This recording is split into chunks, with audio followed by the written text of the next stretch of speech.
കൊല്ലം മടത്തറയിൽ സർക്കാർ ആശുപത്രിയിൽ ചികിത്സ തേടിയ രോഗി ഡോക്ടറെ കയ്യേറ്റം ചെയ്യാൻ ശ്രമിച്ചതായി പരാതി. ക്യൂവിൽ നിൽക്കാതെ പരിശോധിക്കണമെന്നുള്ള ആവശ്യം നിഷേധിച്ചതിനെ തുടർന്നാണ് ഡോക്ടർക്ക് നേരെയുള്ള അതിക്രമം.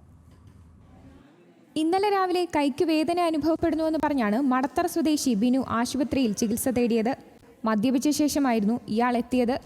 തുടർന്ന് ക്യൂവിൽ നിൽക്കാതെ ഡോക്ടറെ കാണാൻ ശ്രമിച്ചു. ഇത് ചോദ്യം ചെയ്ത രോഗികളെ ബിനു അസഭ്യം പറഞ്ഞതോടെ ക്യൂവിൽ നിൽക്കാൻ ഡോക്ടർ ബിനുവിനോട് ആവശ്യപ്പെട്ടു. ഇതിന്റെ വൈരാഗ്യത്തിലാണ് ബിനു പരിശോധനാ മുറിയിലേക്ക് അതിക്രമിച്ചു കയറി ഡോക്ടറെ ആക്രമിച്ചത്. രോഗിയെ നോക്കിക്കൊണ്ടിരുന്ന ഡോക്ടറുടെ മുഖത്ത് കാർക്കിച്ചു തുപ്പുകയും അടിക്കാൻ ശ്രമിക്കുകയും ചെയ്തു. രോഗികളും ആശുപത്രി ജീവനക്കാരും ചേർന്ന് ബിനുവിനെ തടഞ്ഞുവെച്ച് ചിതറ പോലീസിന് കൈമാറി. ആശുപത്രിയിൽ സുരക്ഷാ ജീവനക്കാരില്ലെന്നും രോഗികൾക്കും ഡോക്ടർമാർക്കും സുരക്ഷ ഉറപ്പാക്കണമെന്നും രോഗികളും നാട്ടുകാരും ആവശ്യപ്പെട്ടു. ഡോക്ടറുടെ മൊഴി രേഖപ്പെടുത്തി കേസെടുക്കുമെന്ന് ചിതറ പോലീസ് പറഞ്ഞു. ന്യൂസ് മലയാളം, കൊല്ലം.